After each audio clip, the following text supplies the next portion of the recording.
Hey folks, David Stewart here. Hardcore games, core games.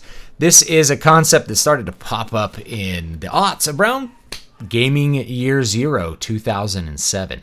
And the big idea here is that there was some big separation between these very slick, special AAA games with these high production values and cinematic qualities and a lot of violence, and casual games that, people who don't usually play games happen to play. And of course, this division happened big time between the Nintendo Wii, which was an extremely popular console at the time and very popular with people who were not gamers prior to this. They sold a lot of consoles to people where the Wii was maybe their first console or they hadn't bought something since NES, and there was a lot of attractive looking games on the Wii. And the contrast was, say, the HD twins like PlayStation 3 and Xbox 360, or the real hardcore gamers over on the PC, and those games were for hardcore gamers. Now the problem with this division is that it's basically artificial and isn't looking really at the quality of the games or their difficulty. So one of the things that ended up happening is there are casual games that exist. So especially with the phone generation, there was stuff like hidden object games, which are kind of point and click games that tended to be popular with a female audience. Oh, well, those aren't hardcore games. It's really about having to spend hours looking at cinematics and this and that. It's just a different gameplay style, or something with puzzle games, right? Is Tetris less hardcore somehow than, Uncharted, Drake's Fortune, or something like that? No, it's not. Tetris is a very difficult game, especially at high levels.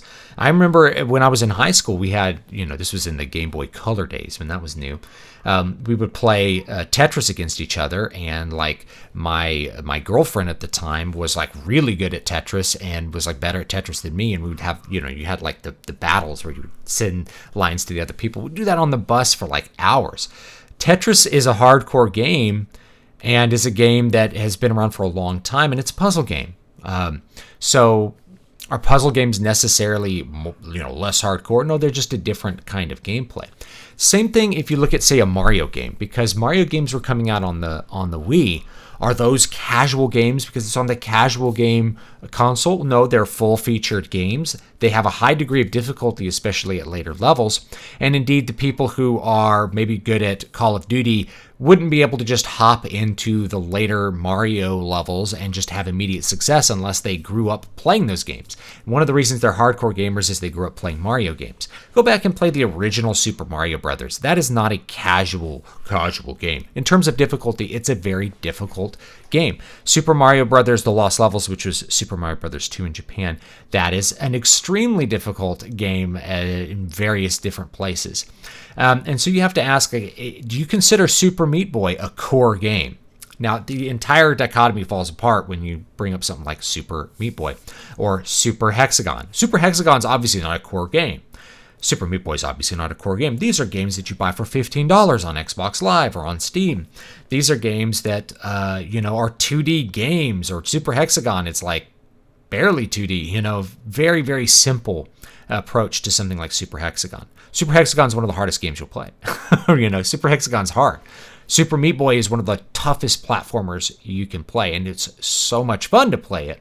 And it's very difficult to get all the way through the game, especially to get through all of the darkness levels and those super extreme level difficult levels. By the way, if you really want Super Meat Boy to be great, you got to play with an original SNES controller. That's how I got through the game. Something about that D-pad, it's just perfect. So the idea that the hardcore games are basically high budget games and the casual games are those that don't have a high budget, when the level of gameplay required may be pretty high on the casual games, depending on what it is, especially if the example is something like Tetris or Super Meat Boy. Just because the game's cheaper or it's 2D, doesn't have that super high production value, doesn't mean it's a game for casuals. Moreover, splitting the market up like that is rather silly. Why is it bad if somebody spends 20 hours playing this game versus 20 hours playing this game?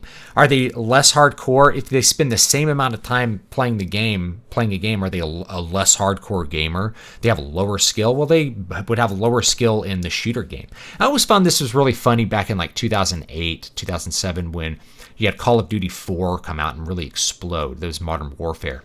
People were like, yeah, this is a core game. I'm like, this is a casual shooter.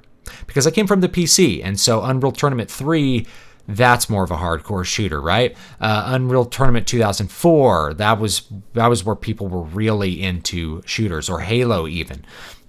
Halo being a console game originally. It was originally designed for the PC, fun fact. But Microsoft bought Bungie and then had them put it on the Xbox as an exclusive, and boy, was that a good business decision for them.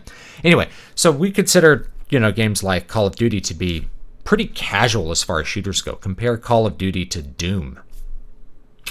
One of those is a little bit more intense than the other. So anyway, thanks so much for listening to this little mini. Let me know what you think down below about casual games versus core games and this sort of weird artificial distinction that you develop between them. Really, I think it's something that kind of journalists participated in an industry push to try to make special high-budget cinematic games be hardcore and for gamers and for like this identity called gamers, rather than looking at games as a whole and saying like, well, here's this game you can buy for $15 that is absolutely as hardcore as they come. It's called Super Meat Boy, right? Or Super Hexagon. And so let me know what you think about that kind of artificial thought there, and I'll talk to you guys next time. Have a great one.